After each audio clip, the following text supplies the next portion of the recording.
mo bia Oge wasawo Mawi na kia bia bagmo Oge wasawo Nawe nonde Romande Oge wasawo Ibe nawe nonde Rode wawa Oge wasawo Nawe nongo Romawu Ewe mande yenu pege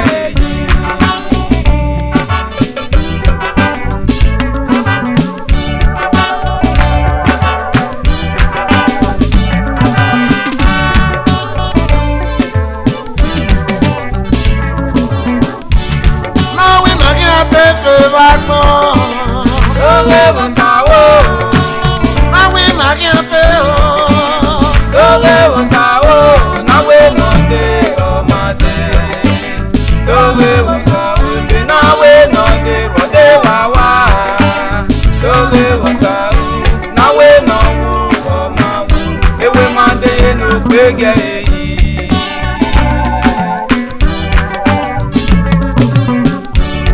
Era de piano Ona temu kwa mateo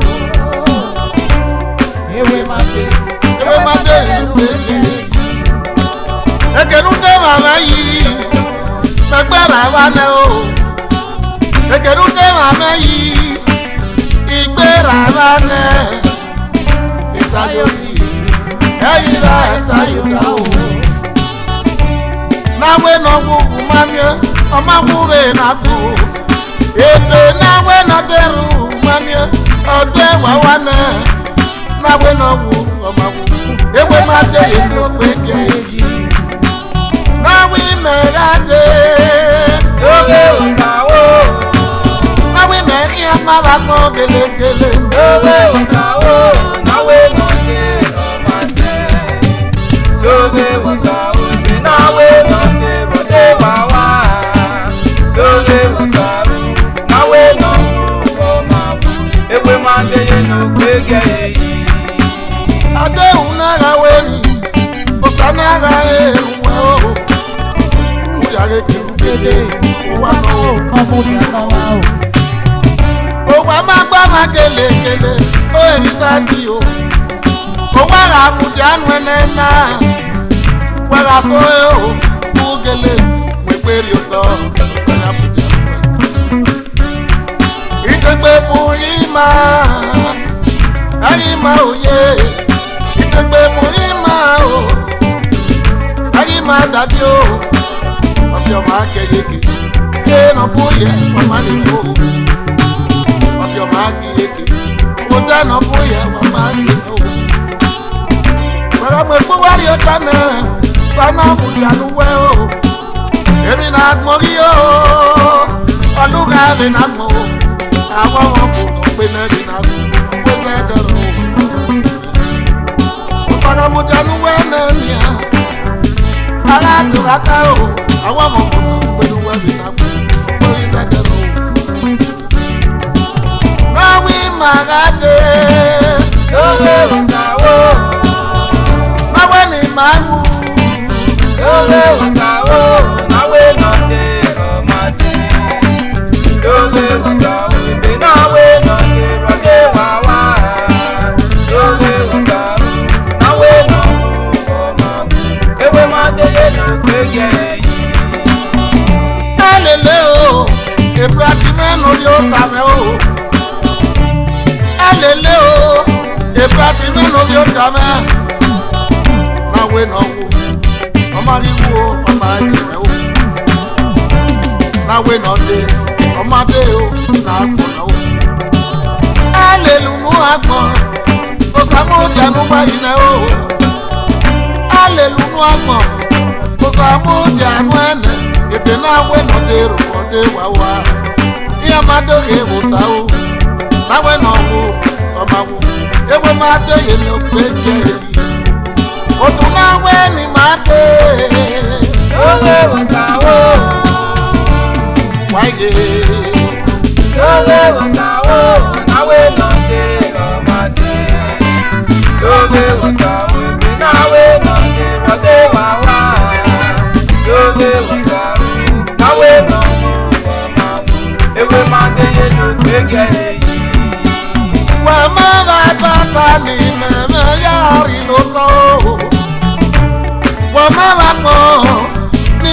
mwebe wamala we ni meze woto imani kwalo mungu wanya mungu wajibu imano we ni mete mama mie o wanya kati unulu wayari ama wama gemeto unulu wayari ama osamudi amene yagiza dameni nyawo maye ina bono maye nawe ni mede Yowe wasawo, nawe ni mewu yowe wasawo, nawe nonde romade. Yowe wasawo, be nawe nonde rode wawa. Yowe wasawo, nawe nomu oma. Ewe mande yenu kwege yi. magbera mano Magbera mane, ekenu teto meyi magbera mane, ekenu te meyi magbera mane, ọpẹ ni mari gbera o magbera mane, ekenu wẹte mama yi magbera mane, ọpẹ na gbera o magbera mane, ekenu te mama yi magbera mane, ọwẹ na te ma te magbera mane, ọwẹ na mu Classic Merit Award. And guess who we have on the red carpet? It's our big daddy. Good evening, sir. God bless. Sir, can you please tell us your name and what you are here for? Welcome. My name is Dr. Sunshine Omorokunwa, the Oyoba of Benin Kingdom, the Enomagamu of Shege Nation, aka Mr. Treasurer. Welcome, sir. We are so happy to have you here today. God bless. Hope we are going to be expecting a lot from you today. A lot. You are going to enjoy yourself. Everybody going to enjoy yourself. Enjoy yourself, but you understand. So Yes, we are here to celebrate with our beloved brother, Bright Ota. He's my promoter. So we are going to celebrate. Yeah. You're very welcome, sir. We are happy to have you here today on this very great event. Look Thank you, sir. who we have here again. Our sister. God Good bless evening, you. sister. Good evening. And how are you doing? I'm fine. Please, can you introduce yourself and what you're here to do? Yes, my name is Evangelist Minister Glory Obas. I'm here to perform and we are here to celebrate with our brother, Bright Otas, on his Merit Classic Award. Well, that would be nice. We are expecting a lot from you tonight. Of course, by God's grace. Thank you very much, and you're very well welcome to this great event. We are still on this great event. Halia, another great performing artist tonight. Our great actor of our time. Good evening, sir. Good evening. Thank you very much for having me. You're welcome, sir. Can I know your name, what you're here to perform tonight? Well, my name is Bestogumu Senior. I have been chosen as one of those that will be given an award today, so I'm indeed very happy. I first want to thank Bright Otta, the president and CEO, Bright Otta International Limited, the organizers of this Classic Merit Award. It's actually one of its kind, and I'm very happy to be here. Wow, it's a great pleasure having you here and be the nominees of this award today. I'm so very happy for you, sir. Thank you very much, and you're welcome. And No problem. enjoy yourself. So that was with you. Yes. So it's a great day, we are still on 8th Classic Merit Award, we are expecting a lot of things to happen today. Great performing artists are going to be live performing today, Be there, if you are still at home, make sure you come here, because a lot of things is going to happen today. Thank you very much. The event is still going on. We have our Vice President on the red carpet. Good evening, sir. Yeah, welcome. How are you? I'm fine. Please, Yeah. can you kindly introduce yourself to the people? Yeah, my name is Blessing Egwavon, the Vice President of this Merit Award. You see, when you are in a country and when things are going on, you let people know what is going on. So the president, which is Bright Ota, decided to do this merit award for people to know what is going on in this world. We're going to give many awards to people like the musicians, the singers, the party hosters, and every decorations. So things that have been happening in Spain, Madrid, we want to give some people some merit award. This award is just the first award we are doing this year, and it's not going to end like this. We pray by grace of God next year, 2020, we are going to do another merit award. If you don't have your own today, we pray by grace of God next year you'll be part of those that will be among the merit award. Thank you, and I appreciate every comers and every listener. God will bless you all as you come. Even as the party will start right now, we all bless your name to God, that God will take off this party to the end, that we all go home safely in the name of Jesus. Thank you, and I thank the cameraman and my sister that is the viewer. She's our PRO of the same program with us. I love you all. God bless you. Share up. Thanks. Thank you very much, sir.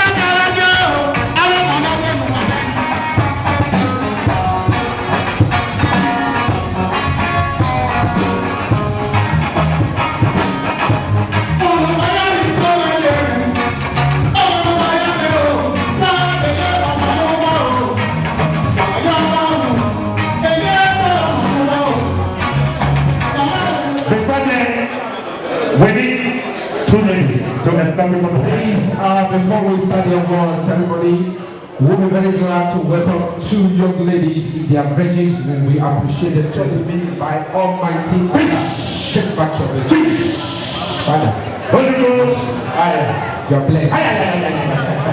All right, ladies and gentlemen, yes, I would like to start with you. You start and you say, ladies and gentlemen, oh my God. Praise God. Praise God. In Jesus' name. Heavenly Father, we thank you for this special moment. Because the Bible says that it's a special moment on earth. It's also a special moment in heaven. We celebrate everyone that are here. This occasion is declared open right now in the name of Jesus. And as many that are here, we are going to receive more blessings of God in the name of Jesus. Our families are blessed. Everyone is blessed. We thank you for the ceremony has been opened in Jesus' name. Good evening, everyone. Thank you and vote of thanks to everyone present. Well, Mr. Chairman, ladies and gentlemen, an event like this cannot happen overnight. It requires planning. We have been fortunate enough to be backed by the team of a very motivated and dedicated colleagues who know their jobs and are result-oriented. In the light of Bright Ota, the President, bless you, Egwabon, the Vice President, Frank PC, the Coordinator, my humble self, Goodness Ehato, the PRO, Maris Liamu, the Editor, and lots more. And to all the performing artists tonight, your presence are highly recognized. The Classic Merit Award is an award that will be organized by the Merit Award team to honor distinguished men and women both home and abroad. The Reference Award is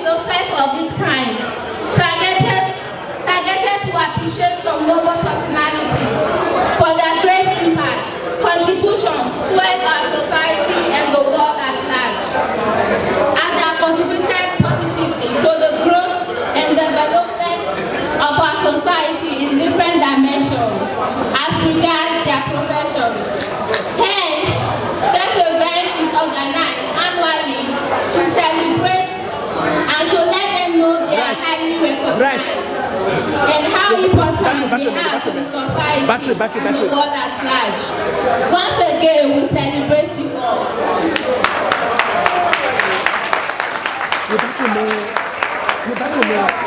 Noble dignities. It has been a great pleasure. Thank you very much. Thank you, man. Goodness, come on stage. Baby, goodness, come on stage. Okay. Goodness. Please, a round of applause for them. These are the organizers of this making edition of Classic Merit Award. Thank you very much. Yes, you can go see that. Remain on stage. People remain on stage. Baba B, sit down with your community. First to dance, members of the high table will be dancing with Bright and Pico. We like to call them Dr. Social Place. That is Social Club. Social. All the organizers come and join Bright O. All the organizers come and join Bright O on stage while Dr. Sunshine or come to the leader on the high table.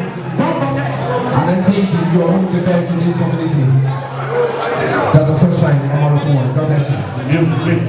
I bet people when they check on the moon, I pray you director. That's what I'm preaching inside. I pray you director. I will see you later. Honorable Charles, one of Shaganism. Yes.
Rosa,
Ota International Nigeria Limited team has decided to honor Classic Merit Award 2019 Excellence in Performance and Services to Humanity. It's my singular honor calling on the winner of this category. Ladies and gentlemen, the winner is no other person, like I told you before, the best Ogobu film director. Put your hands together for him, ladies and gentlemen. Yes, the first recipient of Classic Merit Award. Yes. Yes. A round of applause. And this is the certificate also. The certificate. Thank you very much. This is best of the move. Thank you very much, ladies and gentlemen. I'm so blessed to be honored for my duties to the arts and to humanity. Please, I want somebody to stand with me because she has always been there. She has always supported the arts. Please, I want to call on Princess Oduware Osawawo, who will endow you to come with me. This is Udine you. She is a gospel artist. She owns a foundation. Her foundation is believed. She does not receive any support from anybody. She has been funding us some foundation for 8 years, just on her own. A very hard-working lady. Please, a round of applause for her. She has also supported us in this business. But she's one person, whatever she does not want anybody to announce it. I'm sure she will be surprised today that I'm announcing her. Princess, thank you very much for your support. And I pray that you continue to support us. Ota, thank you very much. I'm going to make a pledge today because I've had a lot of calls that I'm out of the business. I'm not out of acting. I have been behind. I have been a director and I have been a producer. I have not been on the screen. But I'm saying today, because of the complaints by a lot of persons, I am coming back into acting fully. For all the producers here, or any would-be producer, if you need my assistance as a director, as a producer, I will gladly give you my services. Ota, I want to direct your next week for free. Thank you. A round of applause, please. Thank you very much. I want to thank the organizers. I want to thank my brother who has always been there with me, Dr. Sunshine, and I also want to say it's celebrate to every one of us. I wish everybody Merry Christmas and a Happy New Year. Once again, thank you very much. The giddy girl of the category have decided to return back. The days of the list. This award is presented to this distinguished Nigerian woman, a philanthropist. We mentioned her before. She happens to be the CEO of Oduware Foundation, and she's winning this award in this category of excellence of service to humanity. Please, ladies and gentlemen, a round of applause as we present the winner of this award, Princess Oduware Osawaru. Please, a round of applause as she comes forward. A round of applause, please.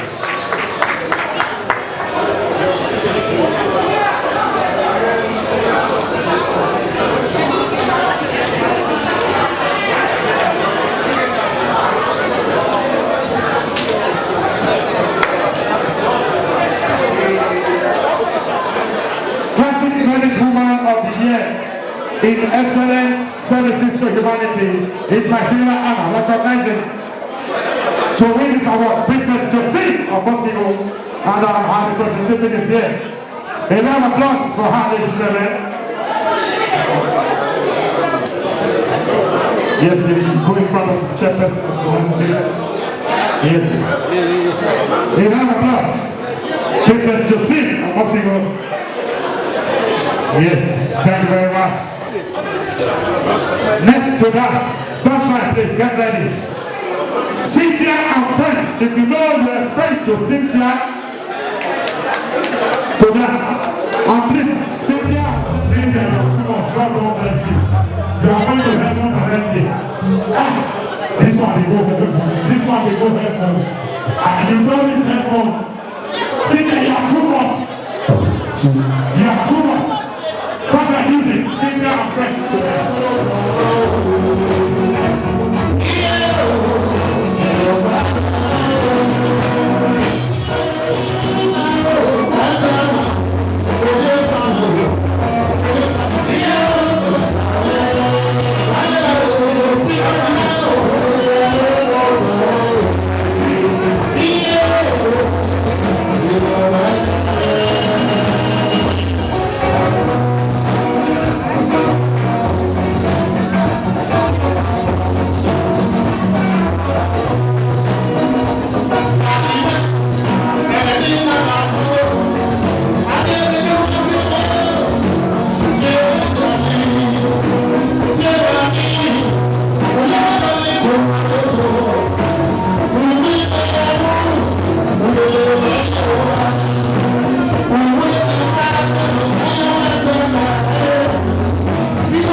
Thank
Omakasi restaurant, the best restaurant right now in Spain. 2019. Yes. This is Anita. You go there, anything when you want to eat, suya.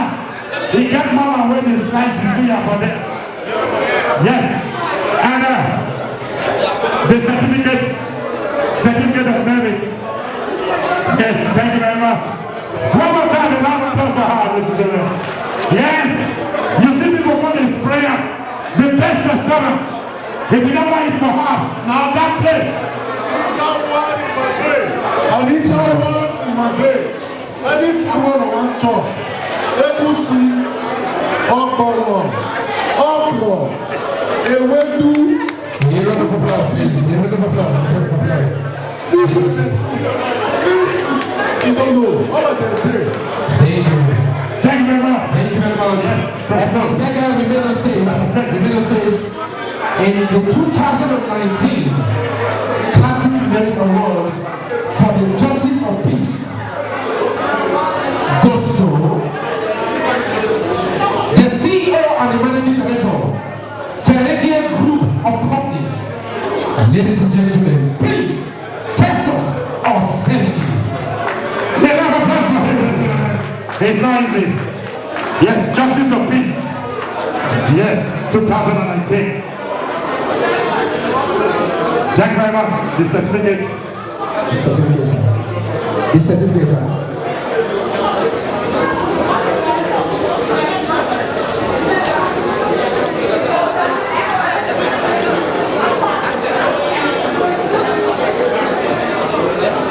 Yes. Good evening, ladies and gentlemen. On behalf of myself and my family, I want to say a very big thank you to Bright Ota and the organized team of this award ceremony. This is the first of its kind in the Kingdom of Spain, and I'm indeed very happy to be among the selected distinguished Nigeria to receive this award. Thank you very much, and God bless you all. Next to receive an award, a very special woman in our midst. She will be receiving under the category of Classic Merit Woman of the Year in Excellence Services to Humanity. No other person than Princess Esther Ebo, aka Imatiti for one of Shenshenga Nation. Cash, madam. Yes. To come and receive the award. Cash, madam.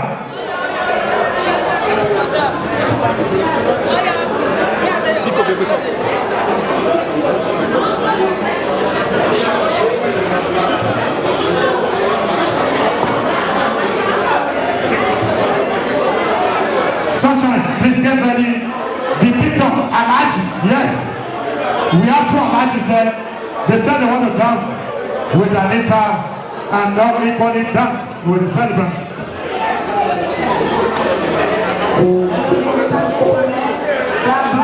God bless you. I've never expected this gift from you.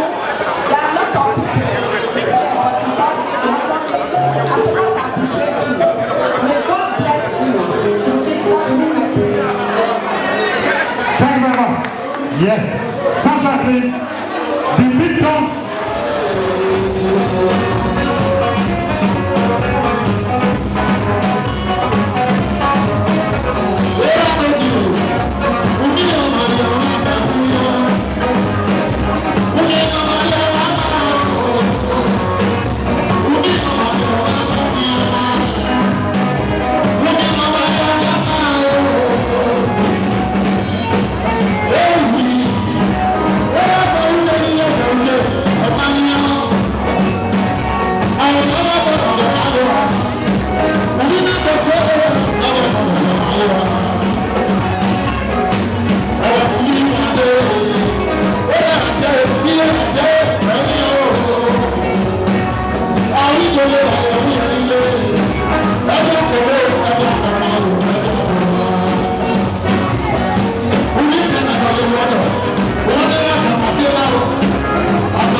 Thank you.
for her. And in the category, and Mr. Bright, please. Mr. Bright, please. Classic Merit Award 2019 Certificate of Honor for excellence in performance and service to humanity. Here's my singular honor recognizing no other person than Don Curtis Iyamu. Put your hands together for him, Mr. Don Curtis Iyamu, come on stage. Don Curtis Iyamu, please. Here is Don Curtis Iyamu. Curtis Iyamu, please. Come on stage. Don Curtis. Yes. Yes. And the next category for the category of the best club, the best social club of the year 2019 Classic Merit Award goes to one of only the best club in Europe. Tottenham Youth. After the youth, come on, President, come on, collect. Come on, Tottenham Youth. Come on, collect. Best club of the year. Tottenham Youth, come and collect your certificate and the award. The best club of the year. Tottenham Youth. Come, yes. The best club of the year, Tottenham Youth, please. The best club of the year. Come and collect the award, please. Come over, please. The best club of the year, Tottenham Youth. Yes. Led by his honorable chairman, Don OZ. Papa Don OZ. President. Vice President of the Youth. Yes. The President. Yes, thank you very much. Yes, with the certificate as the best club of the year 2019. Thank you very much.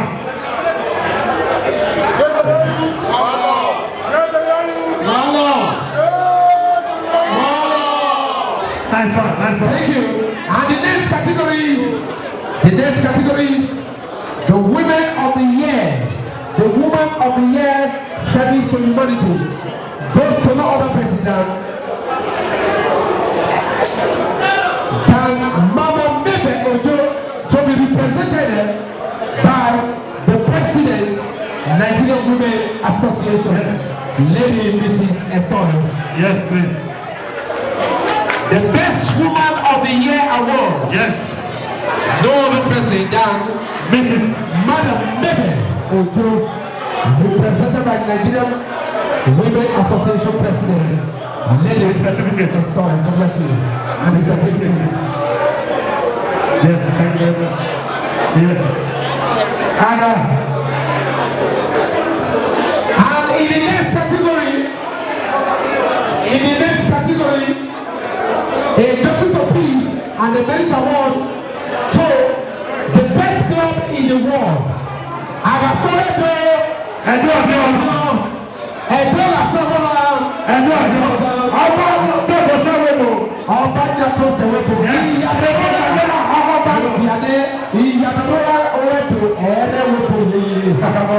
The best club in the world award and the Justice of Peace goes to Eto Community.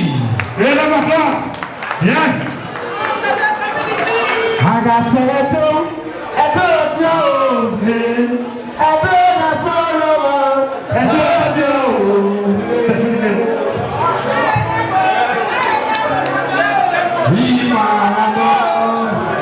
Thank you. Yes, thank you.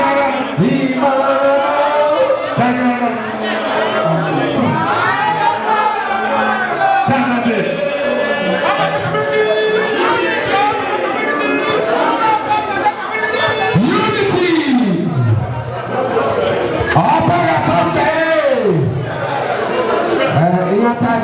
On behalf of the President, our dedicated award in Nigeria, Omoloba Neto, Ugo Akolobolo, Oba, Ewele II, Birogimiga, and all Edo citizens all over the globe. Thank you. On this Sunday days,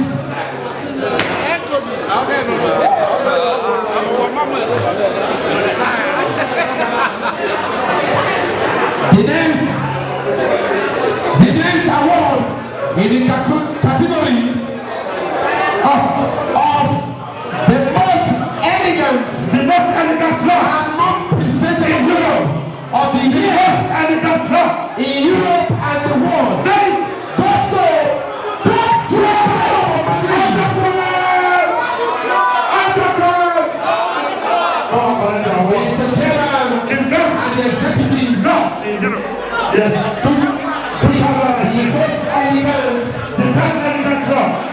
of the year, top 12. Top 12. Yes. Where's the best? Ask her right away and the certificate man. Receive your certificate. Sunshine, Dr. Sunshine. Yes, you are good. Dr. Sunshine right away. Yes, to play for top 12. Close your eyes. Top 12, close your eyes. Close your eyes when you say Yes. Dr. Sunshine, Yes.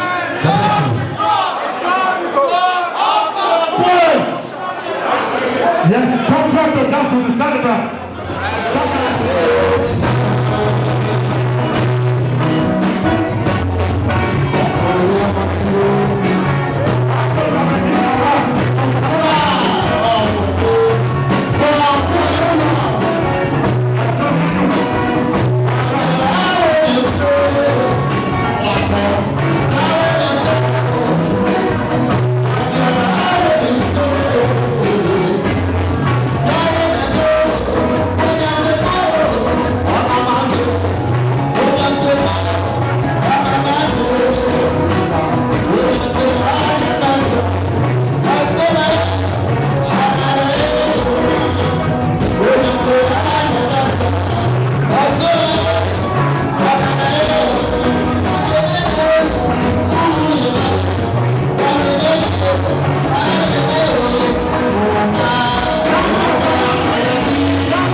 Yeah.